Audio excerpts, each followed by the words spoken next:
রাজনীতি এমন রাজনীতি করো যে তুমি গ্রাম থেকে চলে যাও করে গ্রামের মানুষ তোমার জন্য চোখের পানি ফেলাবে যে আমার ওই ছেলেটা, আমার ওই যুবক ভাইটা, আমাদের ওই নেতাটা অনেক ভালো ছিল। এমন রাজনীতি করো, এমন রাজনীতি করো না যে 2 দিন পরে পালাইয়া দৌড় মারবা। এমন রাজনীতি করার দরকার নাই, লাঠি মারে এমন রাজনীতি কি দরকার নেই এমন রাজনীতি করা।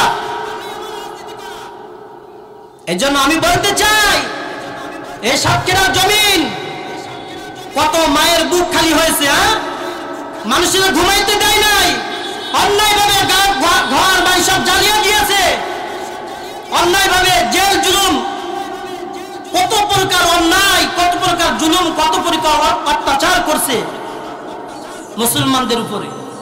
সম্মানিত হাজিরিন, আজকে আমাদের জবান অফ থাকার কারণে, জবান বন্ধ থাকার কারণে বেঈমানেরা মুসলমানদের উপরে কথা বলার সাহস পাইতেছে। জানেন, শুধু মুসলমানদের আওয়াজ অফ থাকার কারণে, মুসলমানদের জবান চালু না থাকার কারণে বেঈমানেরা, নাস্তিকেরা, মুতরারা মুসলমানদের উপরে আক্রমণ করার সাহস পাইতেছে। জোরে বলি ঠিক কিনা? ও মুসলমান, তাকায়া দেখেন, মুসলমানরা যদি তাদের জবানটা যদি ঠিক থাকতো, তাদের আওয়াজটা যদি ঠিক থাকতো, কোন বেঈমান, কোন মুরতাদ, কোন কাফের, কোন বেঈমান মুসলমানদের উপরে কথা বলার সাহস পাইতো না। জোরে বলি ঠিক কিনা? ও মুসলমান, এটা সাতক্ষীরার জেলা। কথা বললেই তো বলবেন যে হুজুরিরা রাজনীতি করে। এটা তো রাজনীতির মঞ্চ না, আমরাও জানি, কিন্তু এই মঞ্চটা, এই চেয়ারটা সত্য কথা বলার জায়গা। জোরে বলি ঠিক কিনা? মুসলমানরা এই স্টেজে বসে, আলেমরা এই চেয়ারে বসে সত্য কথা বলে, মিথ্যা কথা বলে না।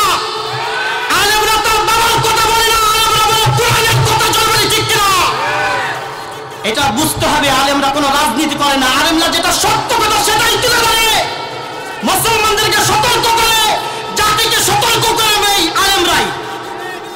আর আপনারা বলেন আলেমরা স্টেজে ওঠেই রাজনীতি করে না, যেটা সত্য সেটাই বলে। আপনারা ডাকাতি করবেন, চাঁদাবাজি করবেন, মুসলমানদেরকে মিথ্যা মামলা দিয়ে জেলে ঢুকাবেন, আর আলেমরা সত্য কথা বলে সেটা অপরাধ হয়ে যায়, রাজনীতি হয়ে যায়। আপনারা মিথ্যা মামলা দিয়ে আলেমদেরকে জেলায় পড়তেছেন, আলেমদেরকে ধরে ধরে আপনারা গুম করতেছেন, আয়না ঘরে নিয়ে যেতেছেন। আলেমরা স্টেজে বসে সত্য কথাটা তুলে ধরলে বলে হুজুর রাজনীতি কথা বলে। লজ্জা করে না আপনার? আমরা জানি এটা রাজনীতি মঞ্চ না, কিন্তু এই মঞ্চটা তো সত্য কথা বলার মঞ্চ। সমাজে যেটা হইতেছে, যে খারাপ কাজটা হইতেছে, এখানে বসেই তো জাতিকে সেটাতে সতর্ক করতে হবে যে এই জিনিসটা খারাপ, এই জিনিসটা ভালো। সেটা তো আলেমরা আপনাদেরকে বুঝাবে, কারণ আপনারা তো জানেন না কোনটা হালাল কোনটা হারাম। আর আলেমরা সেটা ধরে দিলেই বলে হুজুরিরা রাজনীতি কথা বলে। তাকায়া দেখেন পার্শ্ববর্তী ভারতেরা কিভাবে লেগে পড়ছে মুসলমানদের উপরে। সাতক্ষীরার একোনা থেকে নিয়ে যাবে, পাইগাছা ওইখানাতে নিয়ে যাবে, মামুর বাড়ি আড্ডার পাইছে যে মন চাইলে নিয়ে যেতেছে। কিন্তু তারা তো জানে না মুসলমানদের ঈমান সম্পর্কে, ঠিক কিনা? তারা জানে না মুসলমানদের ঈমান সম্পর্কে। তারা 5 আগস্ট দেখে নাই, মুসলমানরা নিজের জীবনকে মায়া করে না, তাদের দেশকে রক্ষা করার জন্য জীবনটা যুবকরা 2 হাত টান টান করে গুলের সামনে দাঁড়িয়ে রয়েছে।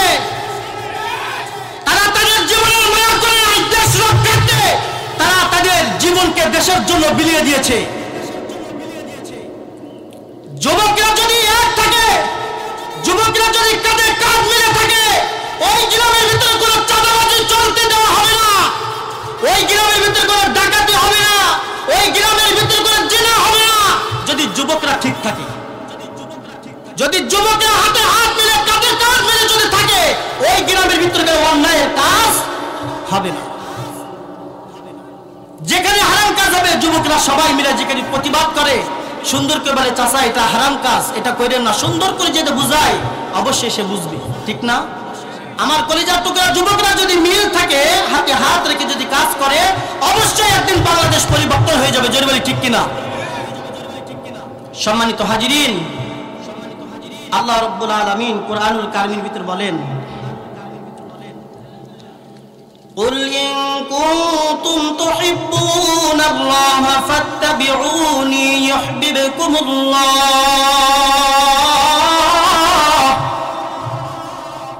ويغفر لكم ذنوبكم والله غفور رحيم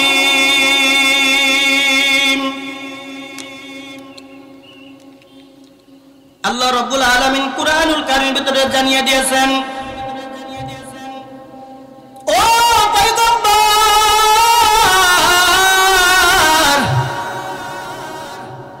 জানা দেন ইন কুনতুম তুহিব্বুনাল্লাহ,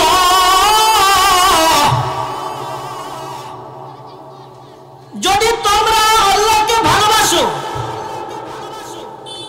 যদি তোমরা আল্লাহকে ভালোবাসতে চাও,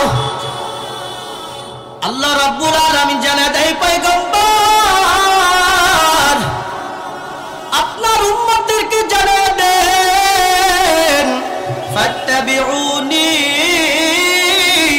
তাহলে আমার অনুসরণ করো। আল্লাহ নবী বলেন যদি তোমরা আল্লাহকে ভালোবাসতে চাও, তোমরা যদি আল্লাহকে পাইতে চাও, তোমরা যদি আল্লাহকে মহব্বত করতে চাও, ও আমার বান্দারা, তাহলে আমার নবীকে অনুসরণ করো। ফাত্তাবিউনি,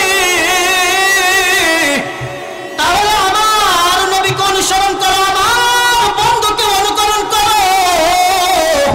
আমার বন্ধুকে যদি অনুকরণ করতে পারো, আমার বন্ধুকে যদি অনুসরণ করতে পারো, আমার বন্ধুর আদর্শটা তোমাদের আদর্শ পরিণত করতে পারো, ও আমার বান্দারা, আমি আল্লাহ তোমাদের দুইটি পুরস্কার দান করব। সুবহানাল্লাহ। কয়টা পুরস্কার? ও মুসলমান, কয়টা পুরস্কার? দুইটা পুরস্কার। নিতে রাজি আছেন আপনারা? নাকি আপনাদের লাগতো না? মানে হুজুর আমাদের অনেক নেকি আছে, জান্নাত তো লাগতো না, না? নিতে রাজি আছেন সবাই? আল্লাহ রাব্বুল আলামিন পয়গম্বরকে জানিয়ে দেয়, ও পয়গম্বর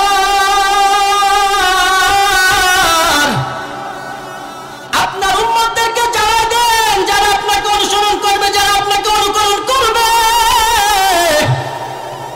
ও পয়গম্বর এক নম্বর পুরস্কার দান করব, ইউহিব্বুকুমুল্লাহ, আমি আল্লাহ আমার ওই বান্দাকে ভালোবাসবো। সুবহানাল্লাহ। আল্লাহ কি বলছেন?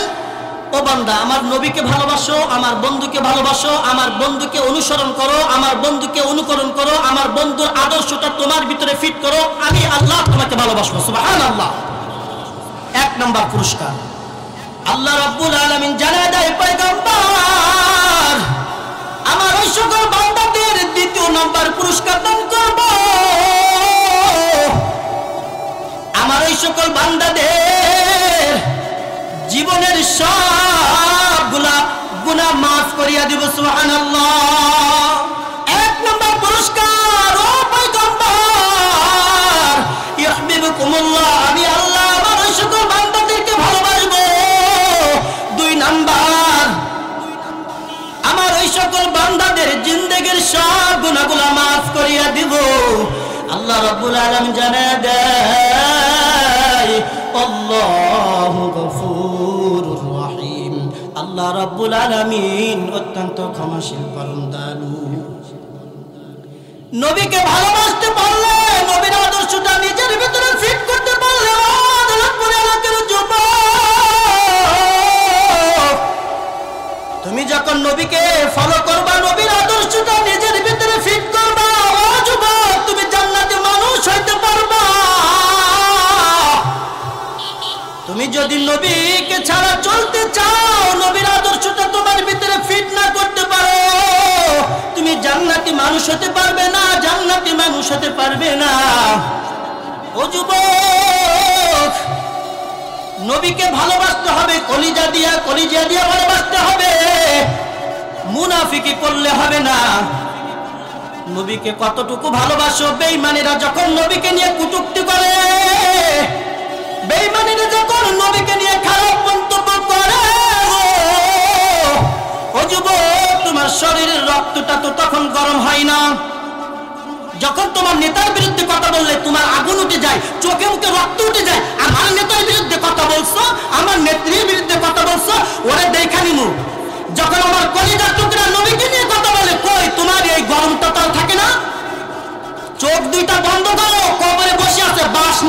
আছে, খালি চোখ দুটা বন্ধ কর। বাস নিয়ে বসে আছে কবরের ভিতরে। রাজনীতি এমন রাজনীতি করো যে তুমি গ্রাম থেকে চলে যাওয়ার পরে গ্রামের মানুষ তোমার জন্য চোখের পানি ফেলাবে যে আমার ওই ছেলেটা, আমার ওই যুবক ভাইটা, আমাদের ওই নেতাটা অনেক ভালো ছিল। এমন রাজনীতি করো, এমন রাজনীতি করো না যে 2 দিন পরে পালাইয়া দৌড় মারবা। এমন রাজনীতি করার দরকার নাই, লাঠি মারে এমন রাজনীতি কি দরকার নেই এমন রাজনীতি করা।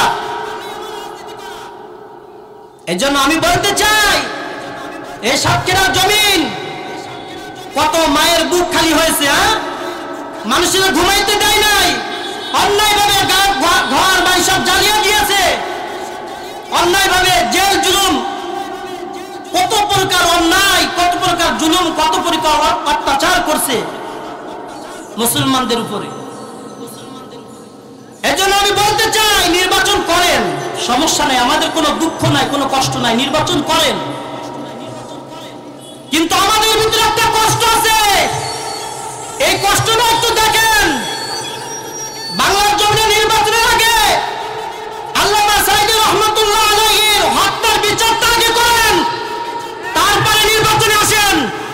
শাপলা চত্বরে আমার ঘুমন্ত ভাইয়েরা, তাদেরকে অন্যায়ভাবে হত্যা করা হয়েছে, তাদের বিচার আগে করেন বাংলার জমিনে, তারপর আপনি নির্বাচনে আসেন।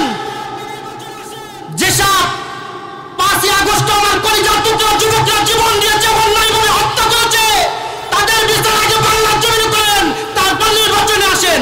আমাদের কোনো দুঃখ নাই, কোনো কষ্ট নাই। কত মায়ের বুক খালি হয়েছে, কত বাবার বুক খালি হয়েছে। গ্রামে ছিলেন আপনারা, আমরা ঢাকায় ছিলাম, আমরা দেখছি পাখির মতো গুলি করছে, পাখির মতো গুলি করছে, মানুষরা মানুষ মনে করে নাই, এমন ভাবে মানুষকে হত্যা করেছে। এগুলা বিচার আগে বাংলার জমিনে করেন, তারপর নির্বাচন করেন, আমাদের কোনো কষ্ট নাই। এইসব বললে, সত্য কথা বললে হুজুরিরা রাজনীতি করে, হ্যাঁ, সত্য কথাটা তুলে ধরলে খুব জ্বালা করে। আলেমরা তো মলম দিবে, যার গায়ে চুলকানি তো চুলকাবে, স্বাভাবিক, ঠিক না? যার গায়ে চুলকানি তো চুলকাবে, কারণ আলেমরা তো সত্য কথা বলবে। আপনাদের মসজিদের ইমাম সাহেব মুফতি ইয়াসিন আরফাত মাহমুদি সাহেব, শরীরে রক্ত গরম না হুজুরের, দেখেন না চিকন হইল কি, আলেম অনেক কি ভালো আলেম, আমরা একসাথে লেখাপড়া করছি। কোন অন্যায়কে উনি কোনোদিন সহ্য করতে পারে না। দেখবেন কোন অন্যায় কাজ করলে সাথে সাথে রেগে যায়। আলেমদের ভিতরে এমন এই রক্ত, অন্যায় তারা সহ্য করতে পারে না, যেখানে অন্যায় সেখানেই তারা কি প্রতিবাদ করবে, এটাই স্বাভাবিক। আপনাদেরকে সতর্ক করবে, এটাই স্বাভাবিক। নবীকে কলিজা দিয়ে ভালোবাসতে হবে, কলিজা দিয়ে ভালোবাসতে হবে নবীকে, তাহলে তুমি প্রকৃত নবীর আশিক হইতে পারবা। দেখাই দিয়েছেন